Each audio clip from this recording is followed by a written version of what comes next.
하나님 말씀은 골로새서 3장 1절에서 3절까지입니다.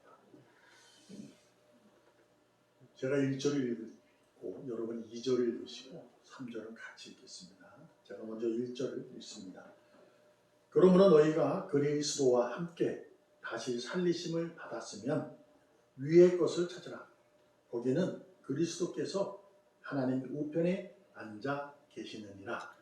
위의 것을 생각하고 땅의 것을 생각하지 말라. 다 같이 이는 너희가 죽었고 너희 생명이 그리스도와 함께 하나님 안에 감추어졌으니라. 아멘. 네. 비밀이 있어요. 하나님이 당신의 안에 감추었던 비밀. 그것은 이제 구원의 약속입니다. 그것을 오늘 본문의 바울을 통해서 골로새서 교회에 또한 지금 우리에게 그것이 바로 십자가 그 사랑 예수 그리스도로 드러내셨다라고 증언하고 있는 거죠. 그래서 그 증언에 하시님은 그 증언을 듣고 또한 알고 그래서 믿음의 사랑 생명을 가진 자 육신의 생명보다 거듭남을 얘기하고 있는 겁니다. 그래서 중생 다시 살아난 자 이렇게 해서 영생을 얻은 자의 의인이라고 할 수 있죠. 그들에게 그 비밀이 있다. 그래서 너희는 그리스도로 인하여 살았다. 이렇게 이제 설명하고 있습니다. 여러분에게는 그 비밀이 우리는 가지고 있는 겁니다. 비밀은 뭐죠? 풀지 못하면 모릅니다. 전혀 알 수 없어요.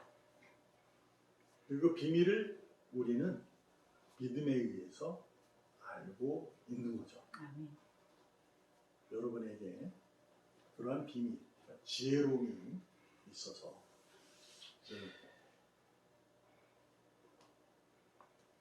기쁘고 감사하는 삶이 되길 바랍니다. 특별히 오늘 본문에서 바울은 1절을 통해서 그렇게 말씀하잖아요. 그 비밀, 너희는 비밀이 아니라는 거죠. 우리 더 이상 알게 됐습니다. 그러니까 너희는 비밀을 아는 자니까 너는 위의 것을 찾으라라고 말씀하고 있습니다. 명령하는 거죠. 너희들이 비밀을 아는 자로서 이 땅에서 살아갈 때 책임이 있는데 의무가 있는데 즉 권리는 다시 살아난 거예요. 비밀을 알고 생명을 얻은 의인이 권리를 가지고 있는데 의인의 권리는 책임을 다해야 할 것이 뭐냐면 의무가 위의 것을 찾아라 이런 얘기를 하고 있는 거죠. 그것이 의인의 삶이다. 의인의 삶이다. 그래서 여러분과 저는 늘 하늘의 것을 찾는 자들이 될 줄 믿습니다. 하늘만 보고 가다 전봇대에 부딪힐 수 있잖아요. 그죠? 가다가 돌풀이에 걸려 넘어질 수도 있고. 그러니 이것이 답이 그 다음에 있는 거예요. 거기는 그리스도께서 하나님 우편에 앉아 계신다라는 거죠. 그럼 위의 것을 찾는다는 개념은 무엇일까요? 주님을 믿어라. 그런 얘기입니다. 그러니까 언제나 삶을 살아갈 때 주님으로 주님을 위한 이렇게 살아가는 거예요. 여러분과 제가 그러한 삶을 살아가야 될 줄로 믿습니다. 그래서 땅의 것을 생각하지 말라 이렇게 얘기하고 있어요. 그래서 땅을 안 보고 갈 수는 없지만 땅을 보고 가지만 위의 것을 생각하면서 주님을 위해 내가 주님을 위해 주님을 위한 삶을 내가 생각하고 고민하고 하는 거죠. 그렇게 살아가는 거예요. 그러니까 제가 늘 말씀드리지만 제가 여러분에게 여러분의 인생이 다 각자 다르잖아요. 저도 저를 포함해서 다 달라요. 살아가는 믿음 생활은 같아도 삶의 형식과 방식은 다 달라요. 그렇잖아요. 그래서 제가 답을 줄 수 있는 것은 성경 외에는 줄 수가 없어요. 여러분들이 그 답은 자신의 삶에서 찾아야 되는 거죠. 그렇잖아요. 그렇게 하셔야 됩니다. 그래서 내 삶이 이렇다면 여기서 내가 주님을 위해 주님을 위한 주님의 삶이 무엇인가 그건 스스로가 늘 고민하고 살아야 돼요. 근데 그냥 사는 경우가 있어요. 그냥 교회 생활은 하는데 교회에서 믿음 생활 예배는 드리는데 이 생활로 들어가면 그냥 생활에 젖어 사는 거예요. 그냥 그렇지 뭐 하고 살아가는 것을 할 때가 많죠. 그래서 그 답은 제가 여러분이 그런 삶을 사니까 여러분은 거기서는 그렇게 살면 안 돼요. 이렇게 살아야 돼요. 라고 저도 말해줄 수는 없어요. 그러니까 이것은 성경에 오늘 2절에서 위의 것을 생각하고 땅의 것을 생각하지 말라. 이렇게 증언하고 있거든요. 그러니까 여러분과 제가 스스로 자신의 삶 속에서 늘 주님을 기억하면서 추억하면서 부끄러운 십자가를 나를 위해서 지신 주님을 기억하면서 이 땅에서 내가 이 일을 할 때 이것이 주님을 위한 이 방법과 내용이 뭘까? 이것은 늘 생각하면서 살아야 된다. 아멘. 그걸 하지 못한다고 해서 구원을 못 받는다. 그거는 없을 겁니다. 그건 제가 자신할 수 있는데 왜냐하면 구원은 하나님이 아니니까 제가 뭐 할 수 없다 그 얘기예요. 그건 하나님이 하실 거니까 구원은 마지막 날의 심판 날에 너는 오른쪽으로 너는 왼쪽으로 하나. 그건 그분이 하실 거기 때문에 제가 어떻게 할 수는 없지만 제가 여러분에게 목사로서 오늘 설교를 통해서 여러분에게 분명히 말씀드리고 싶은 것은 성경적 내용을 통해서 말씀드리는 거죠. 그래서 오늘 제목이 먹지 말라 이렇게 이제 제목하는 겁니다. 먹지 말라. 자, 이 먹지 말라 이게 아주 중요한 거예요. 왜냐하면 하나님께서 세상을 지으시고 인간을 지으시고 나서 명령을 하십니다. 너희가 이 모든 에덴 동산에 있는 모든 것을 임의로 먹으라는 거야. 우리가 이제 생활을 하는 거죠. 이렇게 생활을 해라. 그러나 선과 악을 알게 하는 선악 과실은 먹지 말라. 이렇게 명령을 처음 하신 거예요. 그렇죠? 세상을 지으시고 인간에게 주어진 첫 번째 명령. 근데 거기에는 먹는 거예요. 생명을 유지해서 먹는 거. 먹지 말라 하신 것이 있다는 거죠. 먹지 말라는 것이 있다면 뭐가 있는 거죠? 먹어야 되는 게 있다는 거죠. 그렇잖아요? 먹어야 되는 것이 강조하기 위해서 먹지 말라는 거예요. 그렇지 않습니까? 하지 마 하는 것은 뭐야? 해야 할 것이 있기 때문에 하지 말라고 더 강조하는 겁니다. 그러니까 우리가 누군가의 무언가를 가르치고 할 때 그러면 안 돼요, 그렇게 하면 안 돼요 하는 이유가 뭐예요? 그렇게 하면 지금 해야 할 일이 흐트러지기 때문에 그렇죠. 그래서 하지 말을 것은 하지 말라고 강조하기 위해서 얘기하는 거죠. 그래서 먹지 말라. 먹음에 대해서 한번 생각해요. 주님은 늘 우리의 함께 하십니다. 그분이 제자들과 하면서 마지막 유월절에도 그는 제자들과 최후의 만찬을 하셨고 죽으시고 부활하신 이후에 찾아가서 제자들과 조식을 먹었어요. 아침을 먹었어요.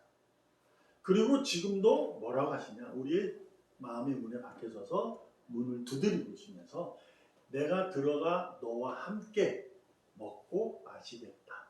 이렇게 하시죠. 그래서 먹어야 한다는 것이 분명히 있기 때문에 먹지 말라 하는 겁니다.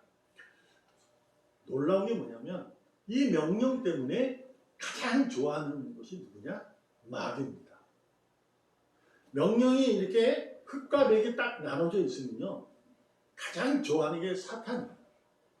하나만에 있으면 좋아 안 하죠.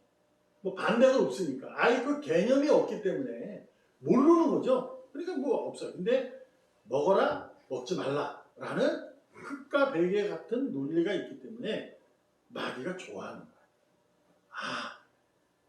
먹지 말라는 건 먹게 되겠구나. 이렇게. 그래서 마귀가 아담과 하와에게 모든 은혜를 허락받았어요. 그런데 선악과실 먹지 말라. 이것도 은혜예요. 하나님이 먹지 말라 하는 것은 뭐예요? 안 먹으면 어떻게 된다? 산다. 그 얘기잖아요.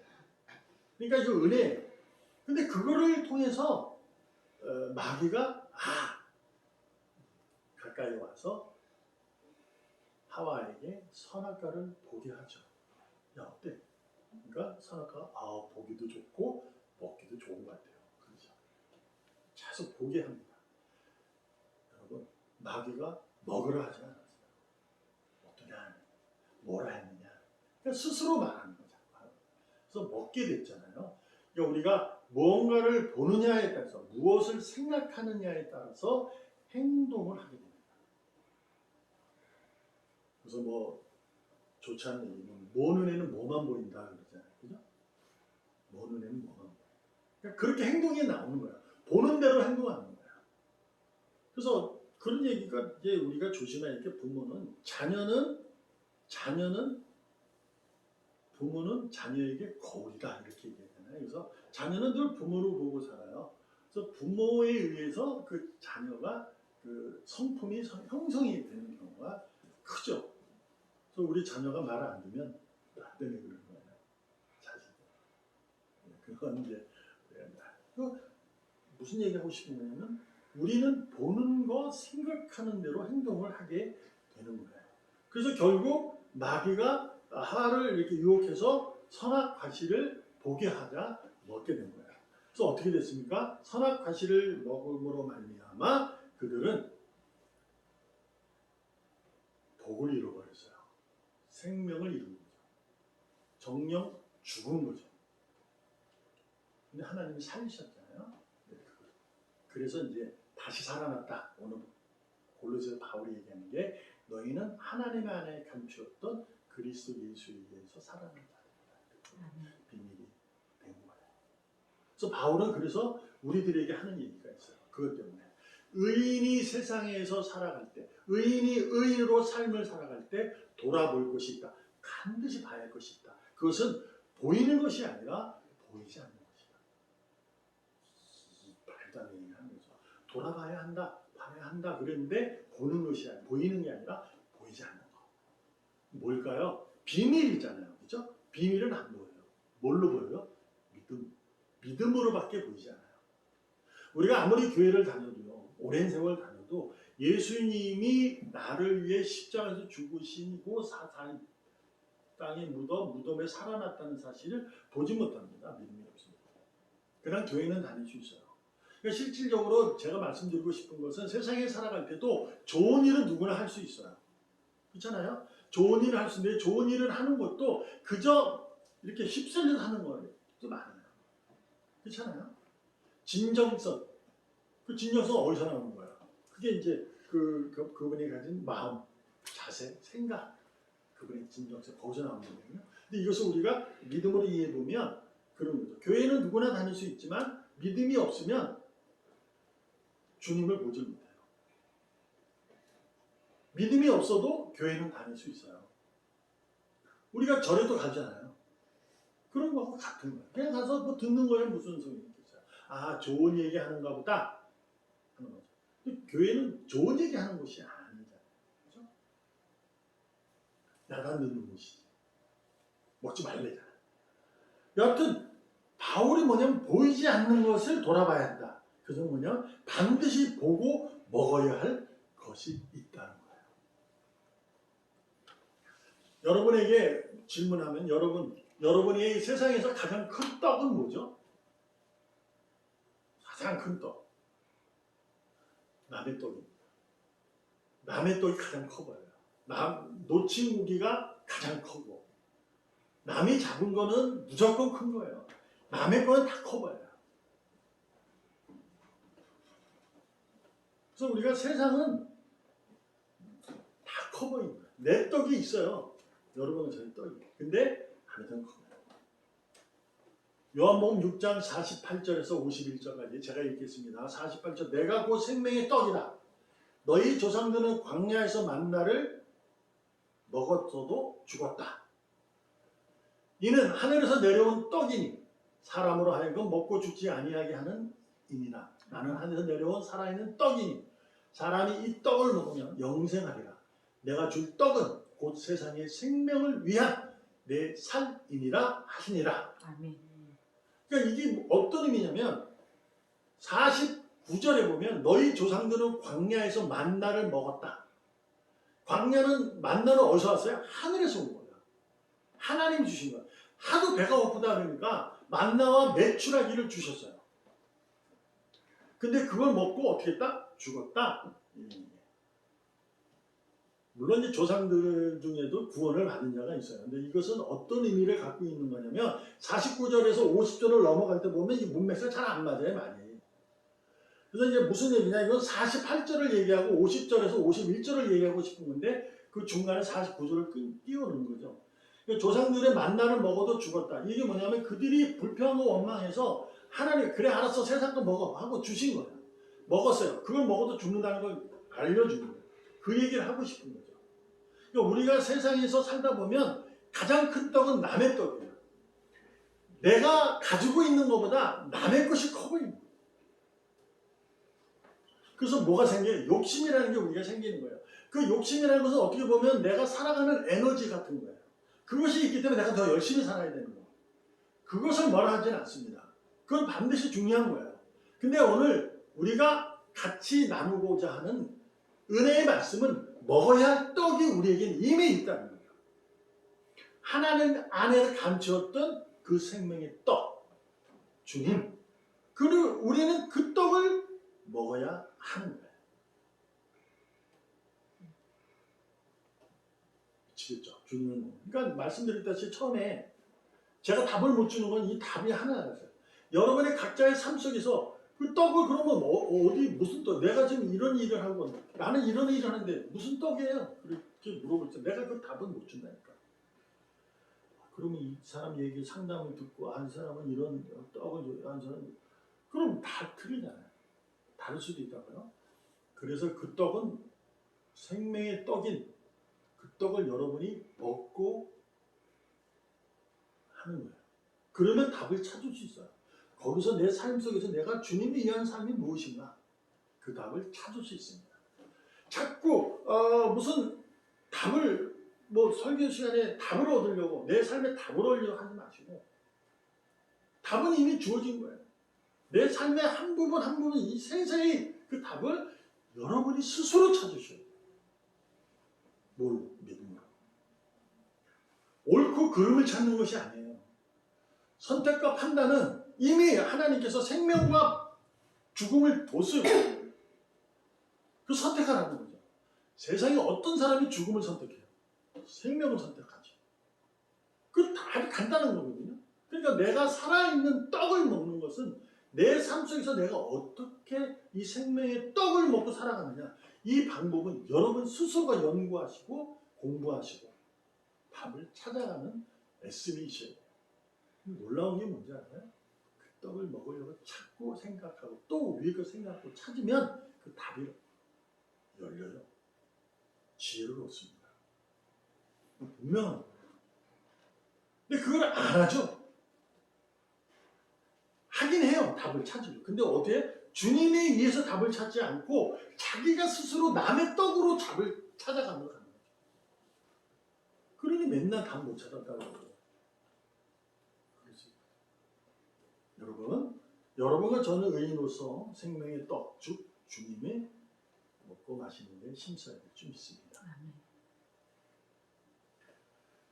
그리고 말씀드렸듯이 먹지 말라는 개념에 뭐가 있다고요? 먹으라는 개념이 있기 때문에 먹지 말라가 있다.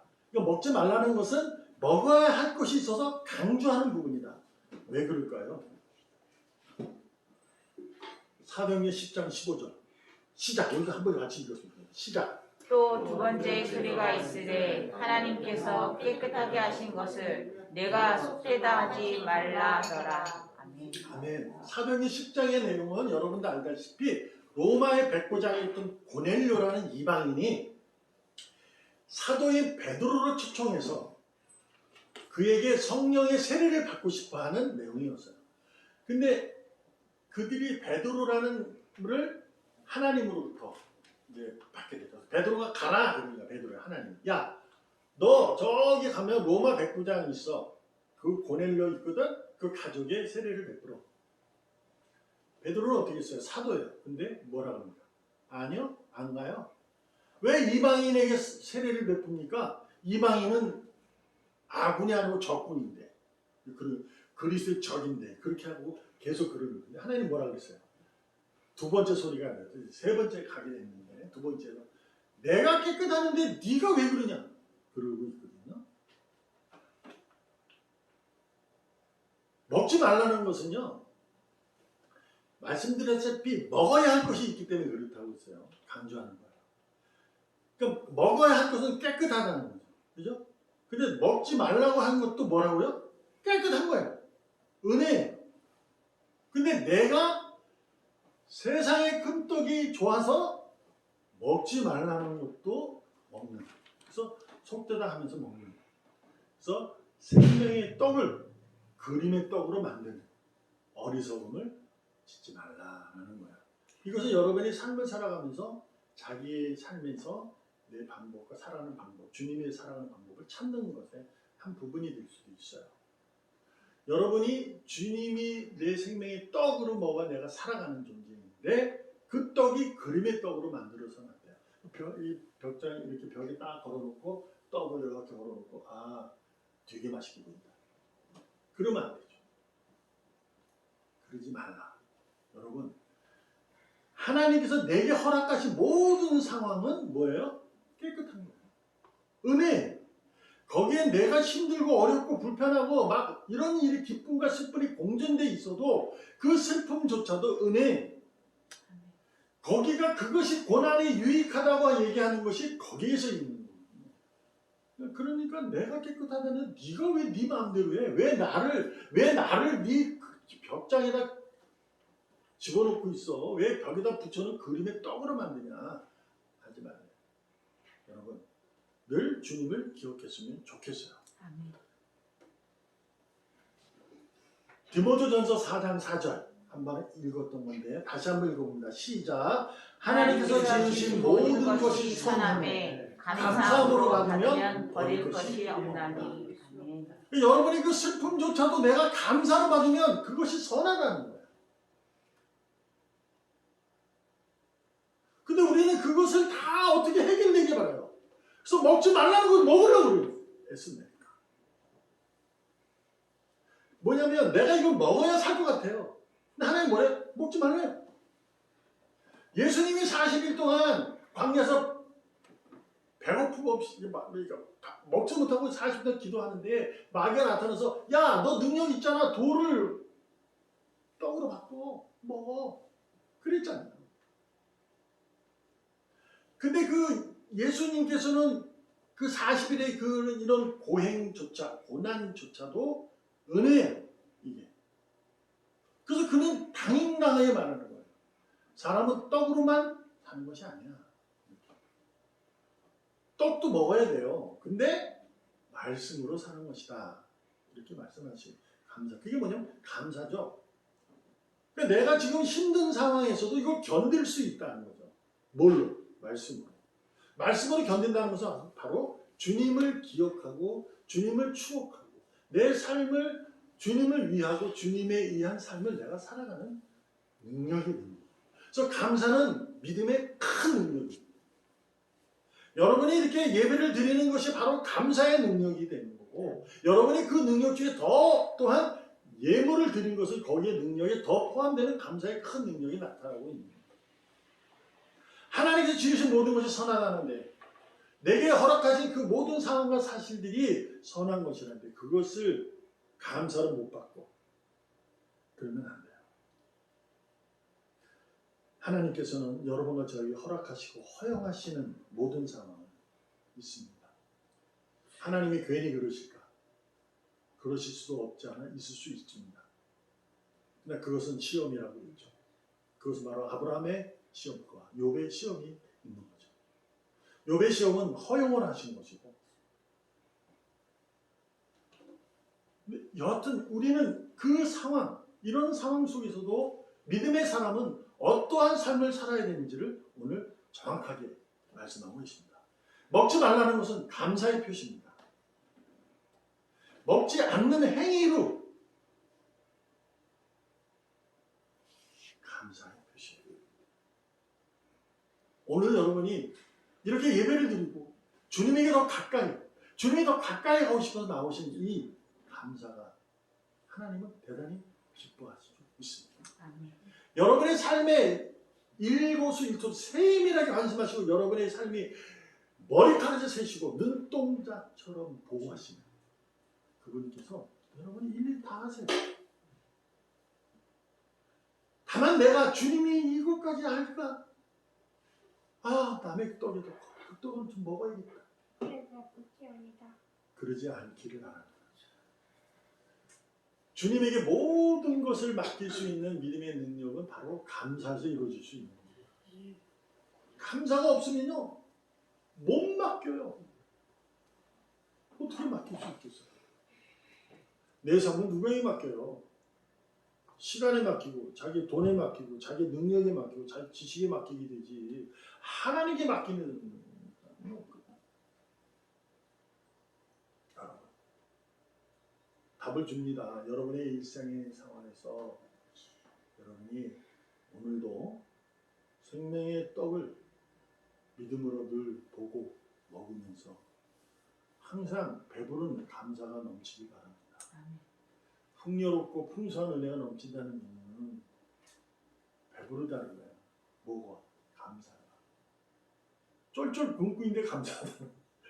죄송합니다. 표현이 좀 저기 하기도 하지만 그런 상황에서 감사가 있어요. 하나님께서는 이미 여러분이 갈 길과 하야 일과 다 해놓으셨거든요. 우리는 오늘의 어저께의 그 일로 불안해하지 마시고 다가올 미련 때문에 내일 때문에 두려워하지 마시고 오늘 있는 그 고통과 오늘 있는 그 기쁨 그 모든 것이 하나님께서 내게 허락하시고 허용하신 선한 은혜라는 것을 감사로 고백하시면서 먹지 말라는 건 먹지 않고 먹으라는 건 먹어가면서 살아가는 여러분은 최고의 하나님이 기뻐하시는 의인들이 다 되기를 주님의 이름으로 전심을 다해서 축복합니다. 아멘. 기도하겠습니다. 살아계신 하나님 감사 찬양 드립니다. 가야 할 길, 들어갈 문 알게 하소서. 주님과 함께 가고 들어가게 하여 주시옵소서. 오늘 나를 부르시고 이끄시는 주님의 손길에 의해 삶을 살아가게 하여 주시옵소서. 그래서 누구보다도 무엇보다도 주님과 함께 먹고 마심을 기뻐하고 감사하는 자가 되게 하여 주시옵소서. 아멘. 살아계시는 예수님의 이름으로 감사하며 기도합니다. 아멘. 아멘.